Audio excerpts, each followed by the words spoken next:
এইচএসসির প্রশ্ন ফাঁস, হ্যাঁ, মাত্র ৫,০০০ টাকার বিনিময়ে প্রশ্ন মিলছে। আমি তোমাদেরকে এখানে প্রুফ দেখিয়ে কথাগুলো বলছি। দেশ রূপান্তর নামে একটি দায়িত্বশীলদের দৈনিক দেশ রূপান্তর নামে একটি পত্রিকা আজকে তারা নিউজ পাবলিশ করেছে যে এইচএসসি পরীক্ষার আগেই হোয়াটসঅ্যাপ গ্রুপে প্রশ্ন ফাঁস হয়ে যাচ্ছে। আমি তোমাদেরকে পুরো ব্যাপারটা খুলে বলছি এখানে তারা কি লিখেছে এবং বিস্তারিত আরও বেশ কিছু বিষয় নিয়ে তারা এখানে কথা বলছে। এখানে কি বলা হয়েছে, চলমান এইচএসসি পরীক্ষার প্রশ্ন ফাঁসের প্রমাণ পেয়েছে দেশ রূপান্তর। পরীক্ষা শুরুর আগেই বিভিন্ন হোয়াটসঅ্যাপ গ্রুপে প্রশ্নপত্রের ছবি চলে আসে গ্রুপে দিয়ে দেওয়া হয় সমাধান, অর্থাৎ পরীক্ষার আগে প্রশ্ন ফাঁস হয়ে গেছে এবং সেই প্রশ্ন চলে যায় হোয়াটসঅ্যাপ গ্রুপে, যেখানে গ্রুপ থেকে পরবর্তীতে সেই গ্রুপে আবার সমাধান দিয়ে দেওয়া হয়। অনুসন্ধানে বেরিয়ে এসেছে এমন অন্তত ৯টি গ্রুপের সন্ধান।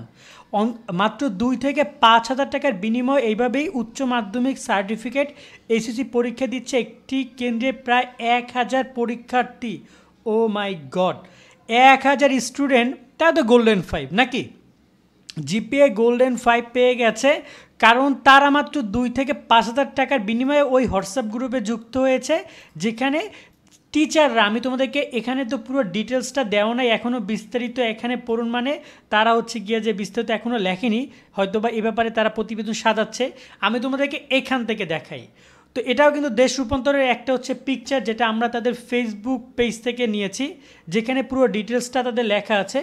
তো অনেক আগের পিকচার, আমি এখন এই যে এইখানের পিকচারটা ছিল, তারপর তো আমি এইটা একটু দেখাই। Okay, mission A plus Russell viper corona virus গ্রুপে মিলছে HSC corona virus. Oh my God, আচ্ছা আমরা তো এইখানেই মেবি পাবো। হ্যাঁ, এইটা right. Mission A plus Russell viper corona virus group, মানে নামগুলো দেখো, গ্রুপের নাম হচ্ছে mission A plus Russell viper corona virus নামে গ্রুপ খুলছে, সেই গ্রুপে এই প্রশ্ন ফাঁস হচ্ছে। আচ্ছা, তাহলে আমরা এখান থেকে বিস্তারিত দেখতে পারি। একটু মনোযোগ দিয়ে তোমরা দেখো। এসএসসি পরীক্ষায় প্রশ্ন ফাঁসের কেন্দ্র পৌঁছানোর পর অনলাইন ভিত্তিক যোগাযোগ মাধ্যম হোয়াটসঅ্যাপ গ্রুপে চলে আসছে তার ছবি, পর্যায়ক্রমে সমাধানও, অর্থাৎ ছবি গ্রুপে দিয়ে দেয়, তারপর সমাধান সেখানে চলে আসে। পরীক্ষা কেন্দ্রে কক্ষে বসে স্মার্টফোনে পাওয়া সেই সমাধান দেখে উত্তরপত্রে লেখেন পরীক্ষার্থীরা। পরীক্ষা কেন্দ্রের কক্ষে বসে স্মার্টফোন, বিষয়টা বুঝছো কোন লেভেলে গেছে। দেশ রূপান্তরের অনুসন্ধানে বেরিয়ে এসেছে এমন অন্তত 9টি হোয়াটসঅ্যাপ গ্রুপ থেকে, যেখানে পরীক্ষা শুরুর আগেই মিলছে প্রশ্নপত্র।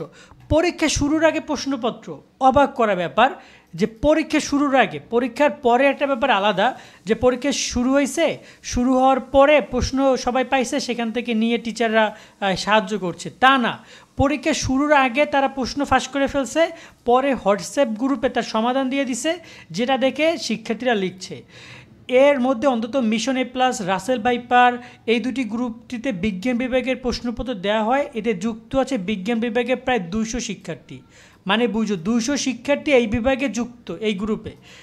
একইভাবে করোনা ভাইরাস নামে আরও একটি হোয়াটসঅ্যাপ গ্রুপ আছে, এমন কার্যক্রম চালানোর বিষয়ে নিশ্চিত পাওয়া গেছে। এই গ্রুপটিতে মানবিক বিভাগের প্রশ্ন উত্তর দেওয়া হয় মাত্র 2 থেকে 5,000 টাকার বিনিময়ে। এভাবে উচ্চ মাধ্যমিকের পরীক্ষা দিচ্ছে একটি কেন্দ্রে প্রায় 1,000 শিক্ষার্থী।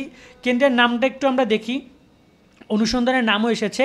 অনুসন্ধানে জানা গেছে সিরাজগঞ্জের কাজীপুর উপজেলায় দুর্গম এক জনপদ মনসুরনগর ইউনিয়ন। ওকে, নামগুলো শুনো, সিরাজগঞ্জের কাজীপুর উপজেলায় দুর্গম এক জনপদ মনসুরনগর ইউনিয়ন, এখানে উচ্চ মাধ্যমিক ও স্নাতকের জন্য একটিমাত্র শিক্ষা প্রতিষ্ঠান Alhaj Farhad Ali memorial degree college, তার পাশেই মনসুর আলী জাতীয় বিশ্ববিদ্যালয়। এই বিশ্ববিদ্যালয়টি অত্র কলেজে এইচএসসি পরীক্ষার একমাত্র কেন্দ্র, অর্থাৎ কোথায়, এটা হচ্ছে মনসুর আলী জাতীয় বিশ্ববিদ্যালয়। এই বিদ্যালয়টি জাতীয় উচ্চ বিদ্যালয় অত্র এলাকার একমাত্র কেন্দ্র, যা শুধুমাত্র করা হয় ফারহাদ আলী মেমোরিয়াল ডিগ্রি কলেজের জন্য। অর্থাৎ এখানে আলহাজ ফরহাদ আলী মেমোরিয়াল ডিগ্রি কলেজের শিক্ষার্থীরা পরীক্ষা দেয় মনসুর আলী জাতীয় উচ্চ বিদ্যালয়ে এবং তাদের জন্য কেন্দ্র করা, যেখানে দুর্গম চলাচল হয়। উপজেলা সদর থেকে এই কেন্দ্রের সড়ক ও নৌপথে পৌঁছতে সময় লাগে 4 থেকে 6 ঘন্টা। ফলে উপজেলা প্রশাসন ও শিক্ষা অফিসার থেকে কেউ কেন্দ্র পরিদর্শনে যান না বললেই চলে।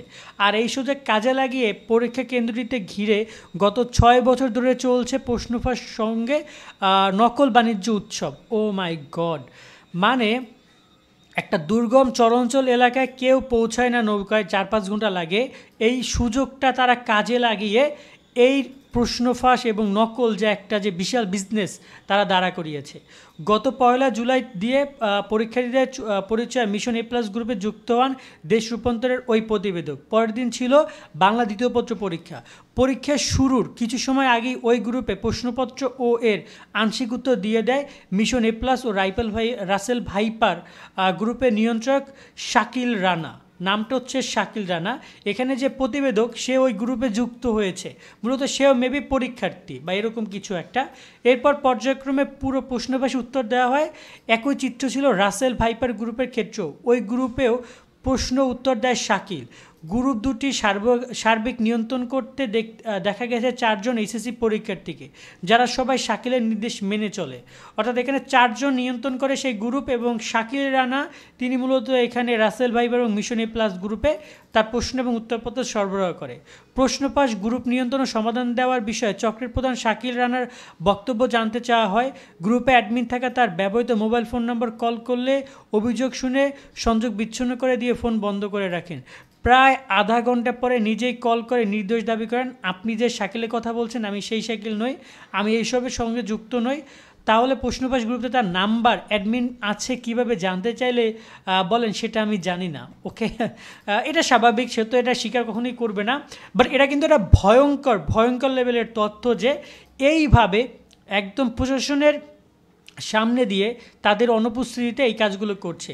কেন্দ্রের সার্বিক চিত্র তুলে ধরে বক্তব্য জানতে চাইলে রাজশাহী শিক্ষা বোর্ডের পরীক্ষা নিয়ন্ত্রক মোহাম্মদ আরিফুল ইসলাম বলেন, বিষয়টি সিরাজগঞ্জ এসিডিকে জানানো হয়েছে। আমরা চেয়ারম্যান স্যারকে সঙ্গে কথা বলে এই ব্যাপারে সিদ্ধান্ত নিব। সিদ্ধান্ত নেওয়ার কী আছে, একদম সরাসরি এখানে সবার স্টুডেন্টের পরীক্ষা বাতিল করা হোক, দোষীদের শাস্তি দেওয়া হোক, একদম এটাই বলবো আমি, এবং নতুন করে এখানে পরীক্ষা নেওয়া হোক। এভাবে অবাধে প্রশ্নফাঁস নকল করে পরীক্ষা দেওয়ার সুযোগ থাকায় প্রতি বছরই ভালো ফলাফল করে আলহাজ ফরহাদ আলী মেমোরিয়াল ডিগ্রি কলেজের শিক্ষার্থীরা। এই কারণে পাশের জামালপুরের সরিষাবাড়ি উপজেলার শিক্ষার্থীরাও নদী পার হয়ে ওই কলেজে পড়তে আসেন। কথা বুঝো যে এই কলেজে এত ভালো রেজাল্ট করে যে শিক্ষার্থীরা নদী পার হয়ে এই কলেজে আসে পড়তে, যেখানে তারা যাবে প্রপারে পড়তে সেখানে তারা আরও গ্রামে আসে।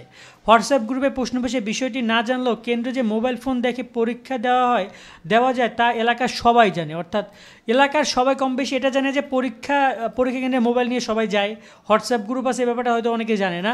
তবে এগুলো নিয়ে মুখ খোলেন না এই ভয়ে যে সংশ্লিষ্ট কর্তৃপক্ষ জানতে পারলে কেন্দ্র বাতিল করে দিবে। কেন্দ্র বাতিল করার কি আছে এখানে? যদি এরকমের অন্যায় করে তো পুরো কলেজে বাতিল করে দেওয়া উচিত, কলেজের লাইসেন্স বা কলেজের পুরো শিক্ষা কার্যক্রম বন্ধ করা উচিত। মোবাইল ফোন সহ কেন্দ্র ঢোকায় 11 জন পরীক্ষার্থী বহিষ্কার করা হয়। প্রশ্নবাস নকল বাণিজ্য অভিযোগ খতিয়ে দেখার গঠন করা হয়েছে 3 সদস্যের কমিটি। 3 সদস্যের কমিটি বুঝি না ভাইয়া। এখানে আমার মনে হয় যে ডালমে কুচ কালা তো হ্যাঁ, এত কষ্ট করে শিক্ষার্থীরা পড়ালেখা করে আর এখানে অবাধে মাত্র 5,000 টাকায় 2,000 টাকা হোয়াটসঅ্যাপ গ্রুপে যুক্ত হয়ে তারা ইজিলি অ্যান্সার পায়। 1,000 শিক্ষার্থী এখানে যুক্ত হয়েছে, তো 1,000 শিক্ষার্থী যারা যুক্ত হয়েছে যদি 5,000 টাকা করে দেয় বা 2,000 টাকা করে দেয়, তাহলে হিসাব করে কত টাকা তারা ইনকাম করলো এই জায়গা থেকে। এবং এখানে প্রশ্নফাঁস এটা কত মানুষের কাছে টাকাগুলো যাচ্ছে। শিক্ষকরা জড়িত, এখানে সংশ্লিষ্ট শিক্ষার্থীরা জড়িত, সবাই জড়িত, কেন্দ্রের সবাই জড়িত। যথেষ্ট ভয়ঙ্কর একটা তথ্য, খুবই খারাপ লাগলো। এবং গ্রুপের নামগুলো কি, মিশন ভাইপার, রাসেল ভাইপারে করোনা ভাইরাস গ্রুপের নাম। এত কষ্ট করে শিক্ষার্থীরা পরীক্ষা দিচ্ছে, এরা আবার বিশ্ববিদ্যালয়ে ভর্তির ক্ষেত্রেও যাবে, তাই না? এবং তাদের রেজাল্ট A+, কী হবে এই রেজাল্ট দিয়ে আল্লাহ জানে। এবং এদের দোষীদের বিরুদ্ধে আমরা মনে করি যে শাস্তি নেওয়া উচিত, বিশাল শাস্তি নেওয়া উচিত দোষীদের বিরুদ্ধে। আজকের মতো আমরা এখানে বিদায় নিচ্ছি। তোমাদের কার কি মতামত অবশ্যই কমেন্টের মাধ্যমে জানাবা।